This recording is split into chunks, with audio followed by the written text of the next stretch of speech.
Merhaba, iyi günler.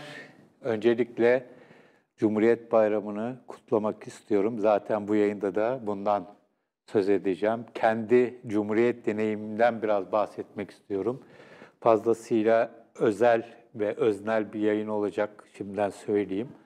Ancak söylemek istediklerim var bir nevi. Kendi muhasebem de aslında.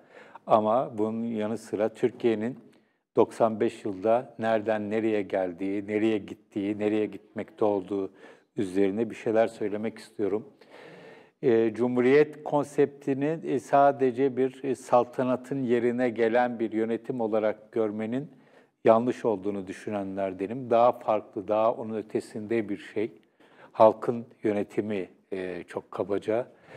Ben Cumhuriyet'le tabii ki herkes gibi ilkokulda karşılaştım. Şiirlerle, şunlarla, bayramlarla ama esas benim için Cumhuriyet ki 50. yılında Galatasaray Lisesi'nde gerçek anlamıyla Cumhuriyet'te tanışmaya başladım. Aslında benim Galatasaray Lisesi'nde okuyor olmam da Cumhuriyet'in bir sonucuydu. Çünkü bir Karadenizli Laz bir ailenin İstanbul'un kenar mahallesinde oturan bir çocuğu olarak, Çağlayan'da Ziya Paşa İlkokulu'ndan mezun bir çocuk olarak Türkiye'nin en seçkin okullarından birine girme imkanını esas olarak Cumhuriyet bize verdi.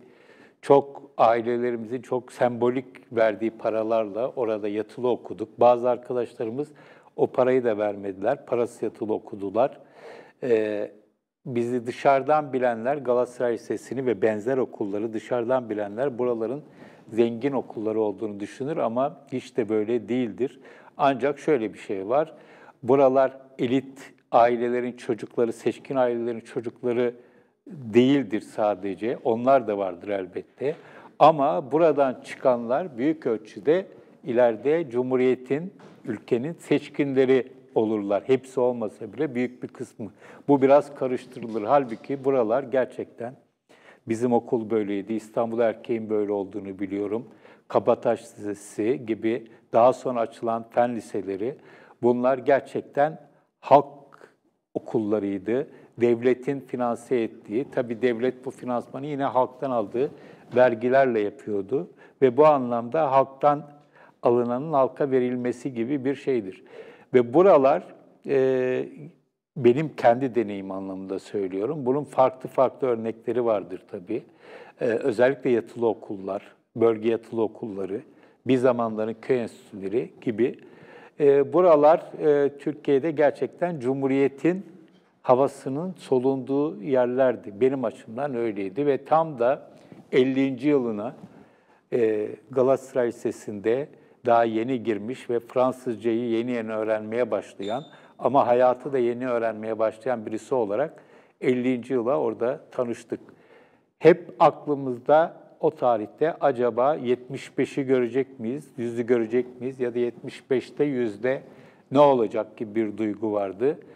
Açıkçası ben 75'i görebileceğimi düşünmüyordum. Çünkü o tarihlerde daha sonrasında tabii 76, 77 o tarihlerde Türkiye'deki büyük kutuplaşmanın içerisinde aktif bir şekilde yer aldığımız alanlardan olduğum için ve çok arkadaşını bu yolda kaybetmiş birisi olarak bizler için hayatın kısa olacağı gibi bir duygu vardı.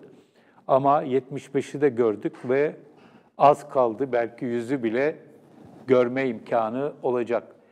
O zamandan bu zamana Cumhuriyet'in bir dökümünü kendimce yapmak istediğim zaman, tabii ki soldan bakan birisi olarak yapmak istediğim zaman ve aynı şekilde yani Türkiye'nin kültürüne ek olarak Galatasaray Lisesi'nde Fransız kültürünü de az buçuk bilen birisi olarak genellikle benim Cumhuriyet'e bakışım birazcık Fransız devriminin deki bir takım perspektiflerle örtüşür ki aslında Atatürk'ün de ilk inşada da bu fikirlerden çok geniş bir şekilde etkilendiğini biliyoruz.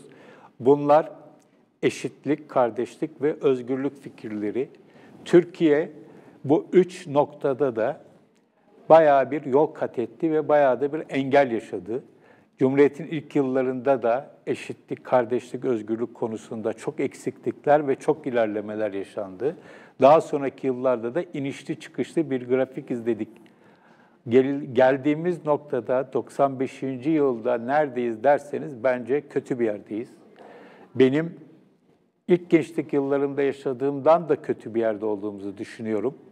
Bunun AKP iktidarıyla ve Tayyip Erdoğan'ın tek adam yönetimiyle ilgisi var ama tek nedeni bu değil. Dünyanın kendisinin içine girdiği genel bir gidişattan da çok ciddi bir şekilde Türkiye etkileniyor. Bunları da unutmamak lazım. Hepsinin birden, bütün faktörler bir araya geldiğinde, geldiğimiz noktada Türkiye'de eşitlik, kardeşlik ve özgürlük noktasında maalesef çok iyi bir noktada değiliz. Daha da geri bir noktada olduğumuzu söyleyebilirim. 10 yıl öncesine göre de geri bir noktadayız. Şu halimizde Türkiye'nin özgür bir ülke olduğunu kesinlikle söyleyemem. Ben gazetecilik hayatımın en az özgür dönemini son birkaç yıldır yaşıyorum. Bunu ki özgürlüğün, temel hak ve özgürlüklerin en önemli ayaklarından birisi ifade özgürlüğü ve basın özgürlüğüdür. Bunu bizzat yaşayan birisi olarak özgür olduğumuzu söyleyemem, özgür olduğumu söyleyemem. Gidişatın iyiye doğru olabileceği noktasında da bir umut anlamında çok açıkçası umutlu değilim. Böyle bir nokta var. Türkiye bu anlamda özgürlük noktasında gerçekten çok kötü bir dönemden geçiyor. Bu birçok alana taşınabilir. Özellikle ifade özgürlüğü alanında çok ciddi engeller var, çok ciddi yaptırımlar var ve her türlü itirazın bir şekilde değişik ölçülerde susturulması, sindirilmesi gibi bir olay var. Kardeşlik noktasında Türkiye hiçbir zaman tam anlamıyla kutuplaşmadan azade bir ülke olmadı. Değişik dönemlerde değişik kutuplaşmalar hep yaşandı. Sağ sol yaşandı, Alevi Sünni yaşandı. Bunlar çoğaltılabilir. Birçok kutuplaşma yaşandı. Laik, anti-laik kavgaları, kutuplaşmaları yaşandı. Ama kutuplaşmanın bu kadar yoğun olduğu ve bu kadar da kutuplar tarafından da benimsenildiği ve içselleştirildiği bir dönem herhalde pek olmamıştı. Eskiden yaşanan kutuplaşmalardan kutupların içerisinde yer alan kişiler de şikayet ederdi ve bunu aşmak gerektiğini söylerdi. Ama aşmak gerektiğini söylerken de bir taraftan kutuplaşmayı arttırıcı tavırlar içerisine girdikleri de olabiliyordu. Ama en azından bunun iyi bir şey olmadığı söylenirdi. Şimdi Türkiye'de kutuplaşma, her türden kutuplaşma sanki zaten başka bir yolu yokmuş gibi görülüyor ve en acısı ülkeyi yönetenler kutuplaşmayla mücadele etmek yerine bunun varlığını, korumasını ve hatta artmasını teşvik ediyorlar. Hatta bazı dönemlerde özellikle Haziran seçimlerinin ardından yaşanan süreçte bunu çok açık bir şekilde ve acı bir şekilde gördük. Kutuplaşmanın artmasından medet umuyorlar ve hakikaten de dedikleri oluyor. Bu da tam sadece Türkiye'ye özgü bir şey değil. Dünyanın birçok yerinde artık siyasette öfkenin, tahrikin, sertliğin, terörün önünün açıldığı, şiddetin önünün açıldığı bir dönemden geçiyoruz. Çok kötü bir dönemden geçiyoruz tüm dünya olarak ama konumuz tabii ki Türkiye.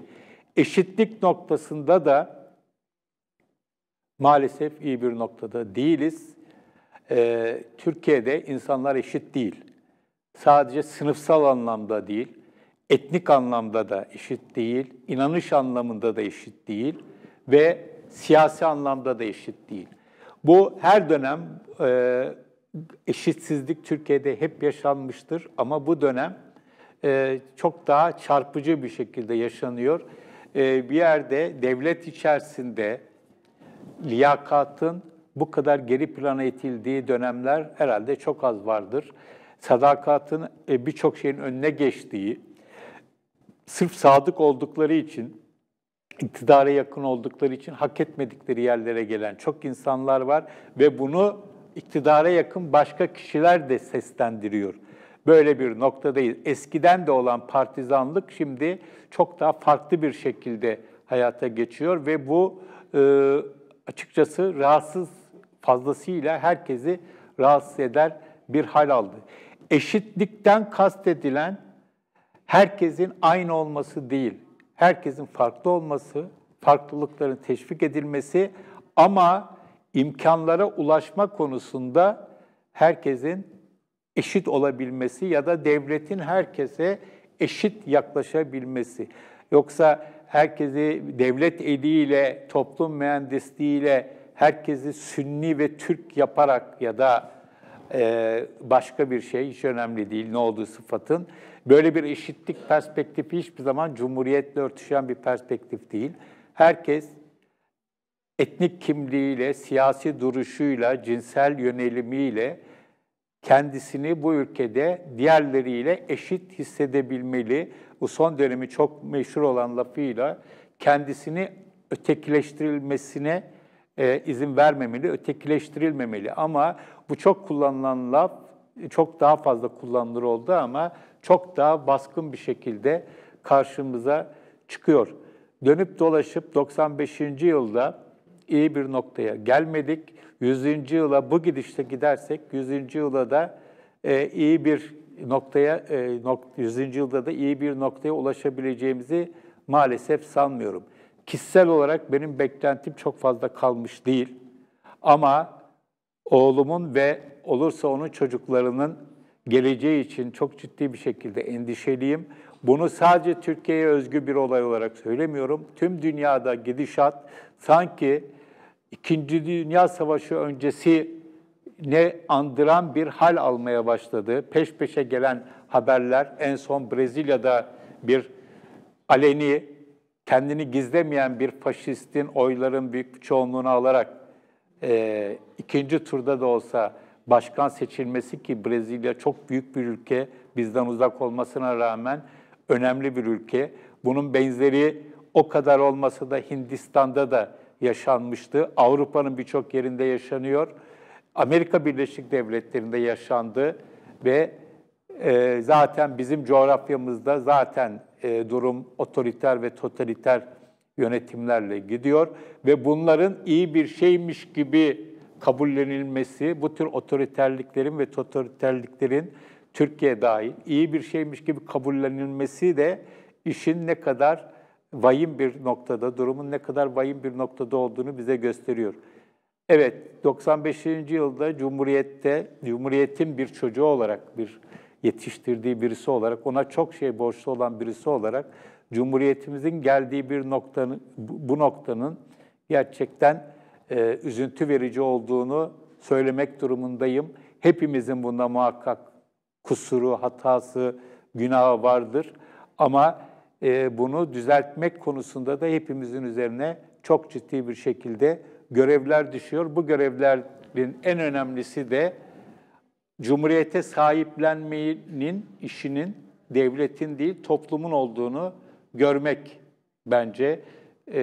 Bir gazeteci olarak elimden geldiğince bunu yapmaya çalışıyorum. Başka insanların, başka mesleklerde, başka insanların her yaştan insanın bu konuda ellerinden geldiğince çabaladıklarını görüyorum. Ancak şunu da görüyorum ki Cumhuriyet dönemindeki kazanımların, kurumların, bir takım alışkanlıkların, örfün, adetin, kuralların çok hızlı bir şekilde ve hunharca aşındırıldıklarını herkes tarafından görüyorum ve en acısı da var olan kutuplaşmadan insanların bir şekilde artık bunu bir kadermiş gibi, doğru ve doğal olan buymuş gibi içselleştirmiş oldukları ve hallerinden çok da fazla şikayetçi olmadıklarını, herkes için geçerli bu tespitim, görüyorum. Bu anlamda gerçekten Cumhuriyet'in özgürlük, kardeşlik ve eşitlik ilkelerine, hedeflerine ulaşmada kötü bir noktada olduğumuzu söylemek durumundayım. Evet, biraz iç karartıcı oldu, farkındayım ama içim fazlasıyla kararmış durumda. Maalesef durum bence böyle. Umarım ben yanılıyorumdur. Umarım umarım tekzip edilirim diyeceğim. 2 not düşmek istiyorum.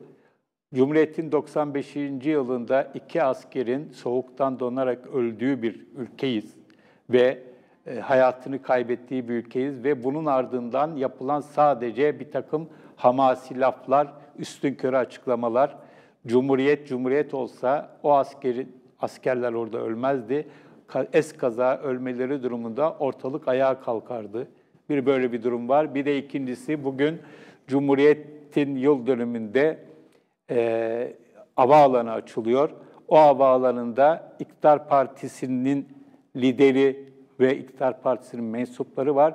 İktidar Partisi'nin örtülü ortağı olan MHP bile icabet etmiyor. Diğer muhalefet partileri de zaten Ankara'da kalmış durumda. Ben böyle bir Cumhuriyet kutlaması hayatımda hatırlamıyorum. Darbe dönemlerinde bile eninde sonunda ülkeyi yönetenler, her kimse onlar ve onları eleştirenler birlikte bir takım kutlamalar yaparlardı ve bir meclis vardı. Meclis hala var ama 29 Ekim bu sene bir garip bir 29 Ekim oldu. Bir tarafta bir şatafat var tabii ki, bir havaalanı açılışı var. Dünyanın bazı ülkelerinden gelen bir takım devlet adamlarıyla beraber yapılıyor bu açılış. Ama ülkenin yönetiminde bir şekilde yer alan partinin ve yönetimi eleştiren diğer partilerin liderlerinin gitmediği bir açılış ve gitmeyeceği bir resepsiyondan bahsediyoruz. Bu da Türkiye'nin açıkçası ne acayip bir noktada olduğu, Cumhuriyet anlamında ne acayip bir noktada olduğunu bize gösteriyor. Evet, söyleyeceklerim bu kadar. İyi günler.